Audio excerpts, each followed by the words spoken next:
الكلام بقى اللي هقوله دلوقتي هيخلينا نصحى شوية. شوف يا صلاح، عشان انا قافش شوية. حاجة بتحصل اليومين دول خلتني اركز او انور في دماغي حاجة.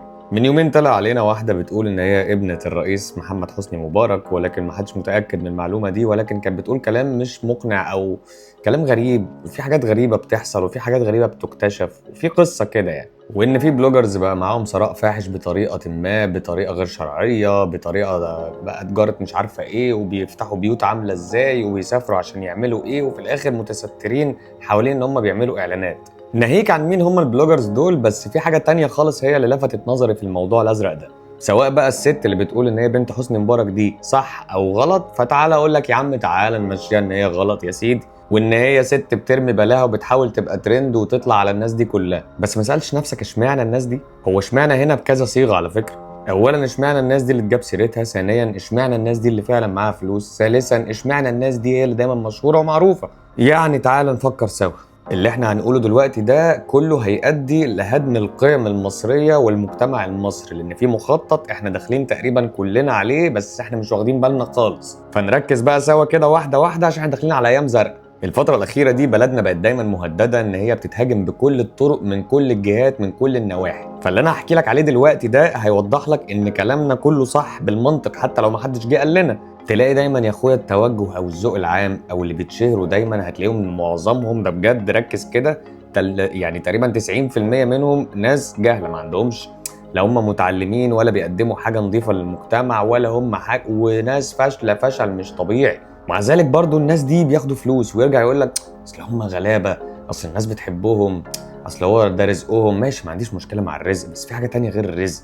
يعني على سبيل المثال مثلا انا واحد اهو مش متفرج، انا واحد من جوه المطبخ ده، ومعايا على فكره اسرار ومعايا حاجات، بس انا طبعا مش هقعد احكي وافضح الناس واطلع، مش هدفي، مش قصتي، مش انا اللي هعمل ده، ولكن انا عارف حاجات كتيره جدا بتتعمل من جوه، وانا نفسي اتعرض عليا حاجات ورفضتها، وبالتالي في حاجه مش مقنعه. يعني واحد زي مثلا بقالي فوق ال8 سنين في السوشيال ميديا، ومع ذلك بصور لكم لسه في شقه فاضيه، ما ركبتش مرسيدس يعني لحد دلوقتي، اشمعنى؟ مع العلم ان الحمد لله عايش كويس جدا، عايش كويس جدا، يعني مش هقول لك بقى اللي هو يا مستوره وباكل يعني الحمد لله بجد، الحمد لله انا ربنا رازقني وكرمني بالسوشيال ميديا وعايش كويس. بس في ناس تانية فجأة بتلاقيها لسه طالعة امبارح وفجأة بقى هوب طخ ركب مرسيدس، عايش في فيلا، سافر بره، اشتغل في دبي. اشمعنى مش فاهم. ولازم ولابد انك دايما هتلاقيه شخصيه متخلفه، يعني اللي هو ما بتقدمش حاجه، شخصيه ملهاش اي لازمه في الحياه، بس هي لازم يكون ليها مواصفات كده ان ده راجل غلبان مثلا، او ده راجل شيء على نفسه. ودايما هتلاقيهم ان هم اسمهم ام كذا ام كذا، اي حاجه اسمها ام كذا هتلاقيها ست بتقدم ايه، يا بتقدم طبيخ، يا طالعه بتقدم عيالها، يا طالعه بتورينا جوزها، يعني فاهم، حاجات كده متخلفه. والعكس بقى لو في مثلا راجل برضه هتلاقي معظمهم متخلفين برضه، واللي هم بيبينوا برضه مراتاتهم وبيوتهم وعيالهم، ما عندهمش مشكله في اي حاجه وبايعين كرامتهم للدنيا. او حتى واحده جايبه نمره في الثانويه العامه ما يجيبهاش اي فار موجود في مجاري، عادي هنطلعها ان هي اهم واحده في الدنيا، وهنكسبها كمان فلوس، وهنحييها وهنفرحها ونحسسها ان هي اكتر واحده ناجحه في الدنيا، وان بدل ما ابقى حاجه نافعه ممكن اروح ابيع فسيخ مثلا وابقى معايا مليونير. انا اول مره في حياتي اكتشف ان الفسيخ ممكن يخليك معاك فلوس بالدرجه دي. وتلاقي معظم الغلابه اللي بقى فجاه بقى معاهم فلوس فجاه تاني يوم، والكلام ده كله مع اول مشكله بتلاقي طلع معدنهم بقى، فاهم اللي هو يلا نشرشح بقى ويلا نشتم ويلا. ما هو انت لو كنت فعلا ذو قيمه استحاله تبقى بالمنظر اللي انا شايفه السيء للذوق العام ده. ومع ذلك برضه ارجع واقول لك مش انا لوحدي كبلوجر مثلا اللي هو ما بيتعرضش عليا، او احنا كويس عايشين كويس جدا، بس في بلوجرات كتيره جدا كويسه وبتقدم حاجات حلوه، ومع ذلك معهمش الثراء الفاحش اللي احنا بنشوفه فجاه ده. زائد نشر بقى ان فكره ان اللايفات بتكسب فلوس، هي بتكسب فلوس، مش هقول لك يعني انا واحد بفتح لايفات تمام بيجي لك فلوس حلو قوي، بس بيجي لك فلوس بالدرجه اللي انت بتشوفها؟ وفجاه تلاقي واحد فتح لايفات مثلا لمده شهر، وفجأة ده من دون ان كل الناس اللي بتفتح لايفات فجأة بقى بص معاه فلوس ازاي. ما انت عارف بقى اللايفات، فاهم، ده بيكسب مليون جنيه في الجولة يا عم، ده عادي جدا. هو عامة عايز اقول لك ان ده مش عادي خالص، ده بجد من واحد بقى موجود في المطبخ، انا اهو بلوجر وبعمل اعلانات واصحابي كلهم بلوجرات وقاعد جوه بلعب لايفات وبعمل كل ده، وعارف قصة الوكالات والقصة دي، بس الفكرة انه ده مش مقنع يا رجال.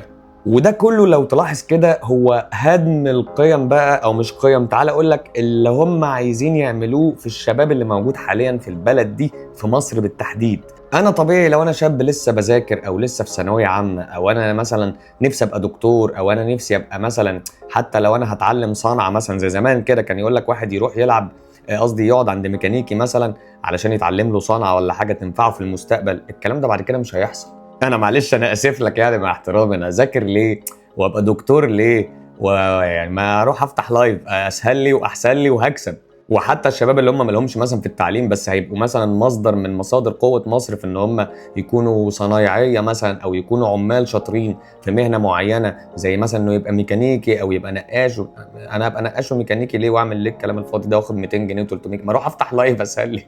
فاي شاب مثلا هيشوف الناس دي بتكسب فلوس بالمنظر ده من الاماكن دي، وفجاه من يوم وليله بقى عندهم فيلا وعربيه والكلام ده كله، انت منتظر من الشاب ده ان هو يبقى طموح ازاي، وان هو يبقى عنده ازاي اراده، ولازم هيبقى ازاي يا معلم؟ هو خلاص هو شايف ان الدنيا من اولها كده بزربيه. اذاكر ليه؟ ابويا ده عبيط اللي عمال يقول لي خش ذاكر جوه ده. اذاكر ليه يا عم هتجيب لي كام يا عم الحاج الشهاده دي؟ انا الشهاده دي يا باشا اخش الفها كده واحطها يعني، مش عايزين ننام يا حاج يا صاوي يا صاوي ساكت ليه يا جمعه؟ ما تقول حاجه يا جمعه. دلوقتي ستات البيوت المحترمين لما الدنيا تيجي عليهم مثلا والكلام ده كله، ويبقى معهمش فلوس وعايزين فلوس مثلا ويبسطوا عيالهم، واكيد كل حد عنده طلبات، واكيد كله غلابه، واكيد كله نفسه والكلام ده كله، بس المبادئ بقى عادي. انا ممكن في ناس نفوسها ضعيفه جدا كتيره جدا لما تلاقي ست بيت طالعه تطبخ ولا بتورينا نفسها وهي بتاكل، ولا ده وهو بيشرب، ولا ده وهو بيشرشح ويكسب فلوس. طب سهله، معايا نت ومعايا موبايل وبتاع، يلا بينا.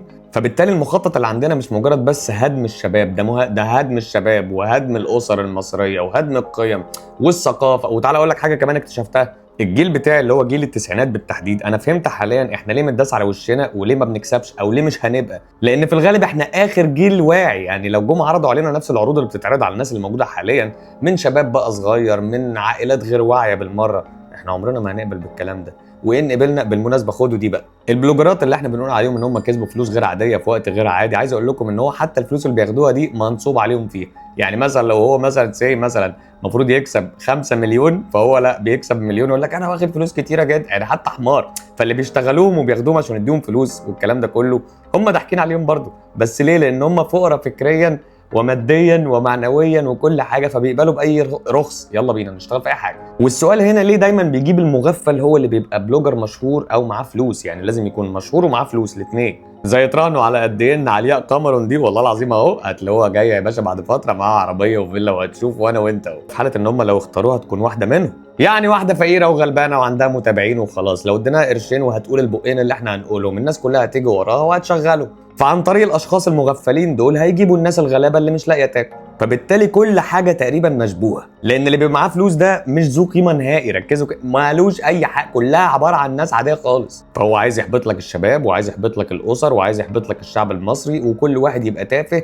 ويلا بلاش نتعلم وبلاش نبقى، يلا ناخد فلوس بكل سهوله من التفاهه والهيافه ويلا بينا ننشرها. فيا ريت يبقى عندنا شويه وعي ونركز في اللي بيدور حوالينا، لان تقريبا احنا داخلين على معمعه سوداء. الموضوع مش موضوع فلوس، الموضوع موضوع مبدا، موضوع ان بعد 10 سنين او 20 سنه من دلوقتي اتفرج على الشعب ده، لو فضلنا على المنظر ده وبنطلع القيم دي بننشرها وسط البشر او وسط الشباب او وسط العائلات، احنا هنبقى بجد ناس سيئه جدا. وبالمناسبه البلد مش نايمه، هي بس لسه مش فاضيه لكم، لكن هي كده كده هتفضلكم ويبقى في قانون والناس دي كلها هتتلم عادي. بس لحد ده ما يحصل يا ريت كلنا بس نبقى واعيين شويه ونفهم احنا بننشر ايه وسطينا.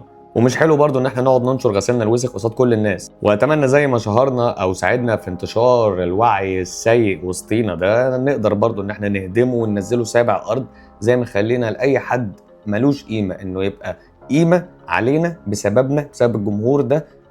تعالوا ننشر الناس، في ناس كتيره جدا على فكره بتقدم حاجات مفيده جدا عمرها ما تبان. ان اللي هيبان ده هيبقى خليك واعي، فانا مش عايزك واعي، انا عايزك متخلف يا باشا طول النهار. عشان كده اللهبل هو اللي بياخد الفرصه والفلوس، ويخليك انت تتحول انك تسيب مبادئك وتسيب تعليمك وتسيب ثقافتك وتتحول تبقى اهبل زي الاولاني، فنبقى كلنا هوبل بقى يا معلم. فركز يا صلاح، احنا مش هوبل، مصر قويه وهم عارفين ان هي قويه، عشان كده كلهم بيحاربوها. واللهبل اللي بيأذيها برضه ما يعرفش انه بيأذيها لانه اهبل. ما اهبل انت لو تعرف قيمتها زي ما هو عارف قيمتها وبيخليك تعمل فيها مش هتعمل كده. بس اقول عليك ايه؟ متخلف. يلا كفايه عليك كده وركز يا صلاح، يلا سلام يا صلاح.